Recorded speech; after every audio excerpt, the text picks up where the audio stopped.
Welcome to This Week on Let's Fix Her Up. I am your host, Mike Jameson, and I've been your host since 1995. Can you believe that? We've been doing this that long. And I've always kind of found problems, and a lot of the problems are problems I'm having in my own house, and that's where we're at today. We also got some great solutions for you, too, today. And I'm sitting in front of our 1991 Carrier furnace here, and I'm going to tell you about a big problem we had. You know, we've been having a lot of snow and a lot of things coming in here, and there's some things that you need to do to your furnace at this time when you're getting these big drifts of snow, especially if it's one of the newer furnaces. Even though this is 25, 30 years old, it's still one of the high efficiency furnaces, and we're going to show you about my problems that I've been through here with the Super Bowl Sunday and everything, and we'll tell you a little bit about that. We also have a new product that I'm really excited about. We're going to start a new thing, a $1,000 makeover for your kitchen, and I'm redoing this kitchen, and it's my kitchen.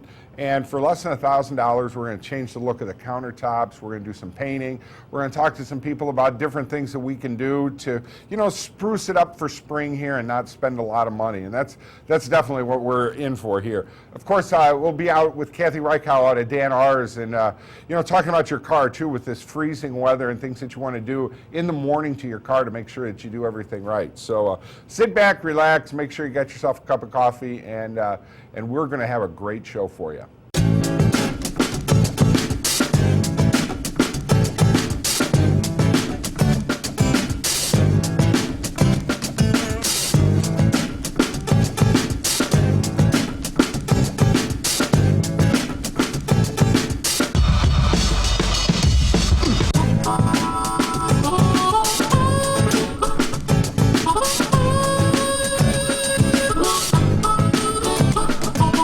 Well, I don't know about you guys, but Super Bowl Sunday, I was relaxed. I know we had some terrible weather here, and I live in Rossford, and I'm kind of right up against the old railroad tracks here in downtown in Rossford, and so we've got what's known as a wind tunnel that goes behind our house. So when we get snow, we get a lot of snow, and it drifts up and things like that.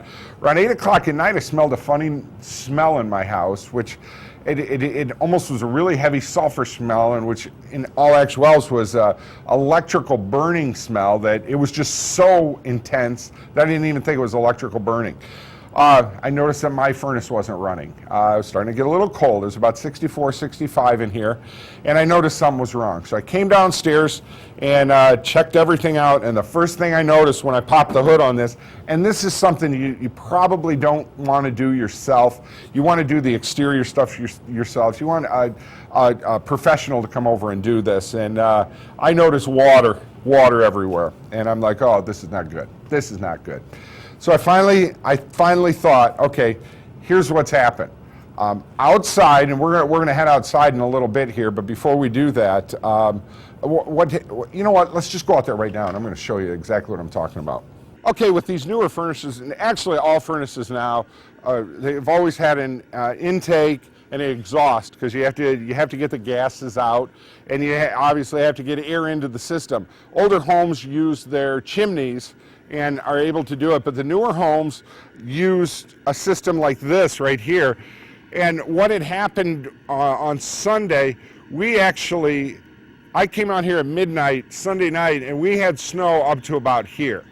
So all of our intake and all of our out exhaust, this is your exhaust right here, and it's blowing really good right now, and I can feel a good draw in here for our intake.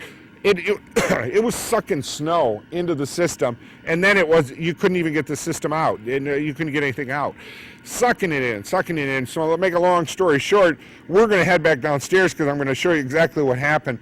But my goal with this show is get yourself a shovel. Make sure this area around here on your house is taken care of. They're talking some more snow this weekend. You want to make sure this is all taken care of, something around it, and you just want to keep an eye on it, because right now I've probably got about between an $1,100 to $1,500 problem, and it's basically nobody's fault but my own. Here's what happened, all right? All that water and snow got sucked into here, all right?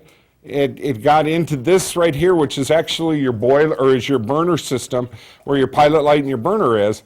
And I bet you I had this much water in here, okay? Now, that water dripped down into here.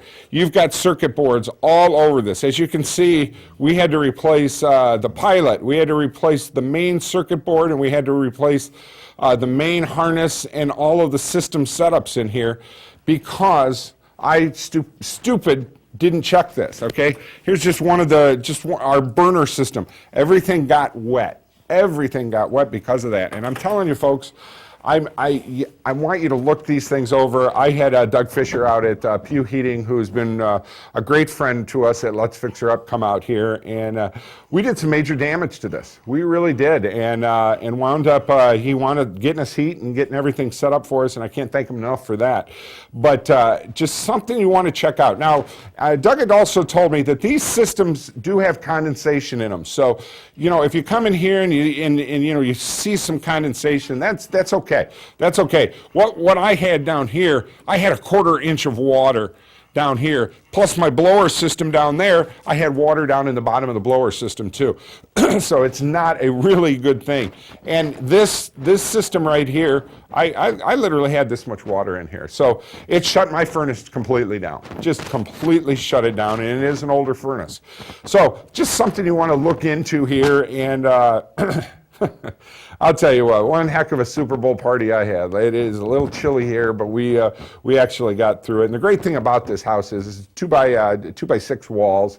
It is so insulated so well that I didn't have to worry about that. And in an upcoming show, we're going to be working with a company called Insulation Toledo.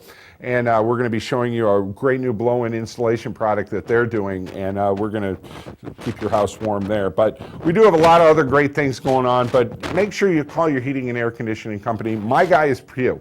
It's been Pew Heating for over 20 years now, and they do a wonderful job, and they were able to, great thing was I called them at 9 o'clock, and they had somebody here by 10:30.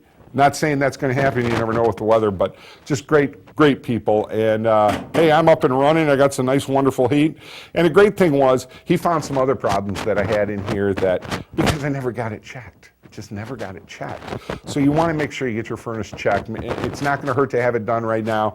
And keep those pipes clean. Keep them clean. I took my shop vac outside and sucked everything out of them. And there was a lot of stuff in there. I was pretty amazed. So you want to do that. And boy, 4 days of hell are finally over.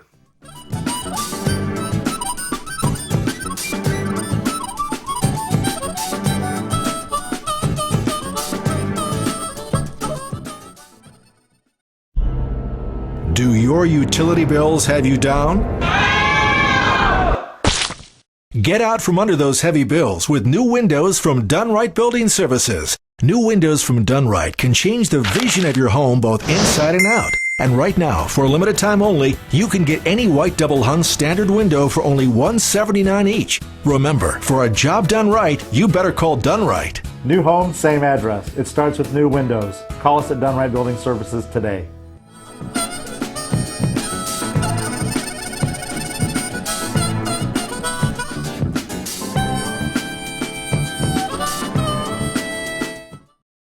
What we're doing now is I wanted to get a product that we could put on this crazy green and make it look a little better. And this company called Daesh Countertops, and they or Daesh Coatings actually, they're out of Canada, and I found out about them and I bought one of these boxes. And basically what this is, and what we're going to try and do on this week's show, is we're going to turn this green piece of junk into a simulated granite countertop. And all the reviews, all I'm hearing is good things about that. So we're going to do that. We're also going to be, taking down our backboards here. In a couple of weeks, we're going to have Dunright Construction come over and put in a new window for us here. And we're going to paint here. We're going to put in a new floor. And I'm going to have my cameraman come over here. I want you all to see this. This refrigerator right here is from like 1984.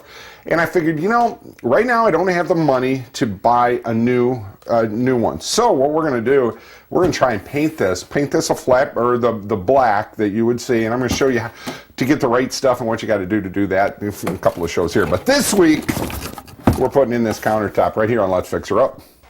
Well, with this Spreadstone countertop refinishing, first thing we're going to do, obviously, we're going to change the backsplashes here because we can't keep that green. There's no green in my house anymore. Obviously, there's never been any green in here. So, but what we're going to do is we're going to take off these backsplashes that are on here right now, and we're also going to take down our window trim, so we make sure that's all out of there. And the great thing about this product is you actually just roll it on. And there's not a lot of mess in it. There's a little, half-hour waiting time, and then you put the other product, and we'll be showing that right then. But I just want to make sure I get all of this ready to go, and we're not keeping any of this stuff. So we're going to take this all down and get ourselves ready to start working on this. Well, we're just about ready now to get this thing started here, and you know what, folks? Even I read the directions. I want to make sure that we do this right, because here's the deal. We're spending $125, $125, $130 for this product. It goes 50 square feet, but I want to do it right, okay? Because basically, if I mess this up, then I gotta put new countertops in it. We're gonna do that in a couple of years, but right now I've got to do a $1,000 makeover. And basically, the first thing you want to do is be able to get a really good surface with this. So what we're gonna do is we're gonna take this 80 grit sandpaper, and everything you need for doing this project is here. We've got everything, and first thing we got to do is scuff the surface. We want to really get this surface all scuffed up so that it adheres really well when we're putting our base coat on. Okay, we got everything done here. I'm going to take a towel now and I'm going to wipe this down just to make sure we get everything the way it is. One problem we don't have here, but you could have in your Formica, is sometimes there's a seam. There's a seam right here at a 45-degree angle as they put the two pieces together. We don't have that here. You can see ours is real smooth, but sometimes you'll have a seam in here, and what you want to do with that is you want to make sure that that's all smoothed out really good, and maybe there's a special kind of joint compound, and if you read the directions about what the product is that they have here, it'll give it a very, very good smooth finish, and you won't see any lines in there, and that's what you really want. And we had a couple of them like in our trim pieces here on the sides, but I think we got those pretty well set up. So next thing we're going to do, wipe this down with a towel, and we're ready to start. Once again, we're going by the directions here. Okay, this is our first step here. This is actually the base coat, and this comes all in the box. Everything is there. This is great. And we got to work with Gladio Do It Best home centers. We got to get them to carry this stuff because this is really cool stuff here. Going by the book, they want you to wear the mask. So I'm going to put on my General Hospital mask here. I'm doing what they tell me to do here. So this is our base coat. It's been shaken. It's, just see this beautiful stuff here. That's base coat. Well, we're finishing up with our first base coat here, and what we're going to do is directions tell us to let this sit for an hour, about a half hour, and then we're going to put a second coat on. It's going to be honest with you, I was having a heart attack because I put this base coat on and I'm making this jet black. And all of a sudden I see this gray top coating or base coating here, but it all kind of makes sense because when you put the stone coating into it, when we're going to sand this down, and what'll go over this is a jet black coating over top of this. This is where it's going to make it look like granite. It should be real cool. Now we've waited our half hour and we're starting our second coat. Well, actually, I'm just about finished with my second coat here, and so far I'm really impressed with everything. When you get this product, it does have a video in it, so you'll be able to keep track of what you're doing here. And from this point, everything that we've done has been just flat perfectly on to what's on that video. And I look at it this way. Folks, even though maybe the whole thing's not going to work, correct? But at least I don't have green countertops anymore, and I can live with that. I really can. We're starting coats, our second step in this process right now, and this is our color coat, and this is jet black. And we're going to just, I want us to put it on like in an X. I want to just make sure I get it over here very well. You want to make sure it's covered really good. And then you want to do everything in an X-type stroke. That's what things are going to look like. It's still wet, and so far so good. I'm so far really impressed with this product. Remember, we're going to be putting up a tile backsplash up there too, and hopefully getting some colors on this too. But for $100, folks, I'm very impressed with this. This is where we got to be real super careful with what we're doing. Don't want to take a lot off. Matter of fact, as I get closer to the corners here, I'm probably not going to do too much. Nice circular motion. Now once we get a little area done here, we're going to wipe it down and look at it again. Just so we see where we're at here, okay? And this is all in their video too. Now you see, what I see right there, that's what I want. That's exactly it. I've got a little of the stone coming through, and it's a beautiful finish. And we're just gonna keep on going with this. And but I think that's the consistency that I want. I mean, this is where you get to be an artist. Just very, very, very little moist towel here, just to take some of this down, just so I can get an idea where we're at.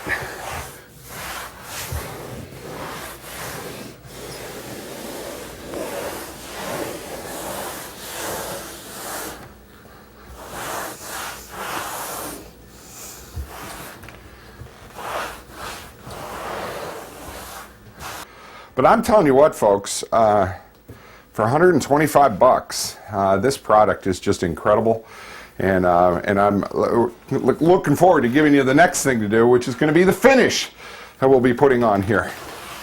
The third portion of this is a sealer that you're going to put on here, and this sealer is we're going to put 2 coats on this, and it has. It's all water-based, so that's a real good thing. We got to stir it up, and they don't want you to shake this. Okay, this is all. As you can see, my trusty snap-on screwdriver here. We've been stirring this, and it's all water-based. Come on. We always got to take shortcuts. But we're going to get this all stirred up here, and then we're going to start putting this on with our roller. The great thing, once again, is, man, they give you a roller for everything. It works out real well, and I think we're now ready to put on our sealer. You want to make sure you put it on nice and smooth. More coats and less bumps. We don't want any bumps here. X. I'm trying to put this on in like an X pattern, and then we let this dry for about 3-4 hours, and we're going to put another coat on. I see myself putting a 3rd coat on only because that's just me. I'm going to put 3 coats on it. I think I'm going to have more than enough to do the 3 coats, so we'll know from there. But we'll see what it looks like after the first coat.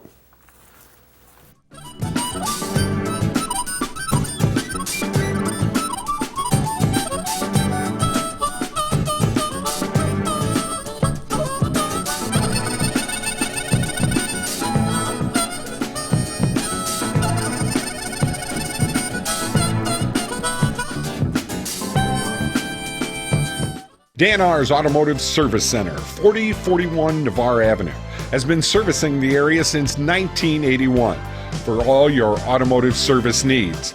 Dan R's Automotive Service Center, world-class service, hometown people. 419-693-6141.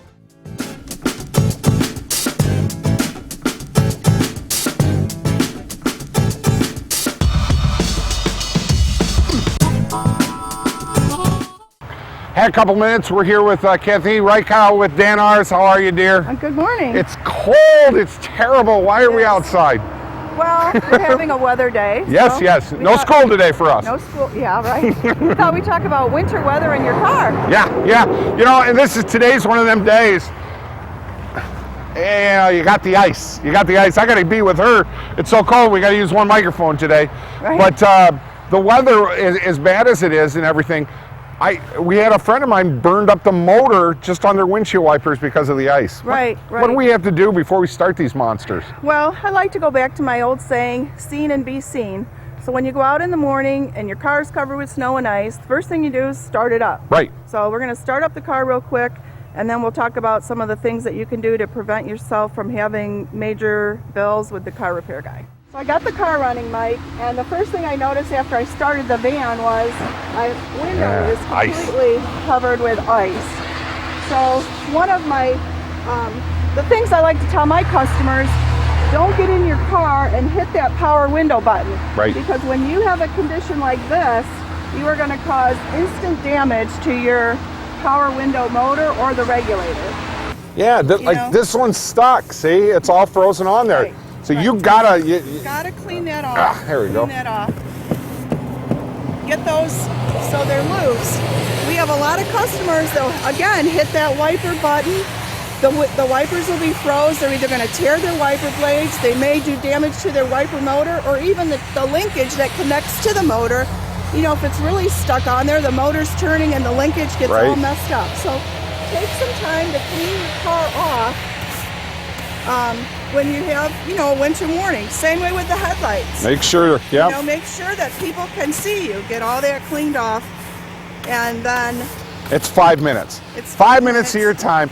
I'm going to ask you, and an if come, say you burn up a motor on one of these wiper blades. What kind of money are you looking at? You could go anywhere from a couple $100 up to $500-600, depending on the vehicle. And they're just not made. If it's frozen, and today is a perfect day because everything's frozen. Well, and it's a lot of plastic components. Sure. It just doesn't, mesh well in the cold weather. Take a few minutes, do a good job, clean your car off.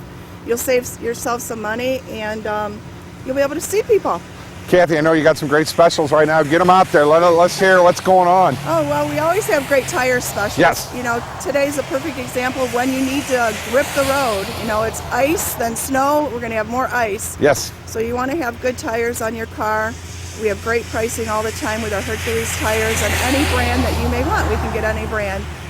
Same way with wiper blades, headlights, anything on the Get your vehicle. car fixed up. It's right here on Navarre Avenue. They've been taking care of me for, I don't want to tell you how many years, because you know how many gray hairs I have. Well, that's why it's been that many years. Right. Thank you, dear. You're welcome. All this snow backing up to the house means when it melts, it's gonna drop right down those walls, and you better have yourself a good sump pump. Right.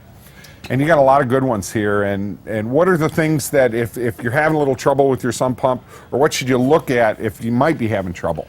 The biggest thing is you want to make sure that the crock that it's sitting in is clean. Okay. You don't have any debris or anything that's going to hang up, make your float hang up. So either stick on and then burn itself up, or maybe it won't come on if the float gets stuck shut. That's the biggest thing. I think you just want to be aware. People aren't thinking about a sump pump right now. No. We're thinking about these. Right. But the real problem is, when it melts, or if it melts fast, especially, that water has to go somewhere. It's going to go to the, if it's around the house, it's going to go right down the walls. That's why a lot of times they like you to try to get out, and it sounds crazy, but shovel around maybe your a house. Couple foot from your house would So you help don't have that. keep that, from running right down the walls. Now, But it's going to come down your tile, it's going to come in, and it needs to be pumped out. So if your sump pump fails, you're going to have a wet basement. A lot of people that I know, and this happens in my house, I've only had 2 floods in the 6 years that I've been there, but they weren't real floods. These were like days like this, and it was just literally coming in the walls like that. Does that mean that my tile might be a little bit clogged up or frozen up, or is it could the be, pump? or it's going to, water's going to take the path of least resistance. Okay. Back in school, we Yeah. learned that. And if You it learned finds that. cracks, or if you have a cement block wall where it's going to, the block is porous, like a sponge, it's going to go get inside there, get in the inside cavity, it's going to go down to the bottom, it's going to build up, till it can get out somewhere, and it's going to come inside. And that's where it's coming in Yep. at. You've got all different types for a normal, say, 14 to 1700 square foot house. What should you have with a full basement? Well, mostly what you're looking for is there's different sizes of motors. Right. Usually third and half horse are the most common. Half horse is just going to pump a little more efficiently. It's going to pump a little bit more water. Okay. The other thing you got to look at is this is a cast iron unit completely. Right. It's actually made by Zoller. This is a plastic housing. Cast iron dissipates the heat better, so they're going to be a little more money, but over the long haul, it's going to last longer. It's going to be more efficient because it's dissipating the heat from the pump faster than what a plastic case will. A plastic case actually holds the heat in more. So you're going to find this is going to be a better performing pump. What about the long battery haul. backup systems? Well, there's battery backup systems, but most people are getting away from them because, you know, the battery, you always got to worry about, it has a plug-in so it keeps itself charged, okay? But if you lose power, eventually that battery's not going to last forever. Sure, sure. It's going to run out. Okay. So most people are going to... Yeah, this is cool. Yeah, this is a city water backup. What happens is this just hangs in your crock where the pump is, above your pump line. And if you lose power and that water comes up, it has a float. It automatically kicks on the city water that it gets hooked to. It gets hooked to a water line. And it actually works on a siphon principle. So as that water's going through there, it'll take out as much water as going through. It's going to take out half as much. So it's not going to pump near as much as the sump pump. But if it can keep up with it and keep it from building up in there, and if it can just keep up with it, you're happy. Fantastic. So that's sort of what a lot of people have went to is the water-powered backup sump pump. Well, you got a lot of them here, and I know with Seagate Roofing and Basement, we're going to have them on. We've got a couple of them that we're looking at right now that they're going to be doing some major renovations and major fix jobs. And a lot of it had to do because some pumps failed and didn't know in time. Right. So then you got to rebuild walls and do stuff like that. But yeah, the other thing too is make sure your connections are good. Yeah, I know we've had a few people that the sump pump's working, but maybe their check valve comes apart because maybe they don't have the clamps down. You should double clamp those. Usually they come with one clamp. I always suggest double clamping those rubber parts onto the pipe to make sure, because when this kicks on, it creates a lot of pressure. Okay. So you want to make sure your pipes are also secured, so when that pressure kicks on, they can't move that much. You know, they're tied down, and what happens is that separates, and then it's pumping, but it's just pumping the water, you know, right back into itself. So the more water comes in, it just keeps building up. So that's, you know, an issue that we've seen that happens once in a while. You got to make sure the pipes are secure, as well as your, you know, the crock doesn't have any debris or anything in it to keep that pump from pumping. Well, I'll tell you what, folks, you learned a lot this week on our first show of 2015 here, and Ronnie. 2015 already? Yes, it is. Wow. I thought it was still 1995. It's not. What happened in 1982? Ooh, that was a good year for you. Yeah. Once again, Ronnie, thank you for helping us out. You always are there for us. And Pew Heating helped us out with our furnace systems. And we've got that new, you know, I'm going to have you get that countertop here because everybody's asking about those countertops. I hear you. We got to get it out here at Gladio. We're working on that too. And of course, Kathy Reichow over at DNR is making sure you keep your car ready to go in this weather. Hey, we'll see you next week right here on Let's Fix Her Up.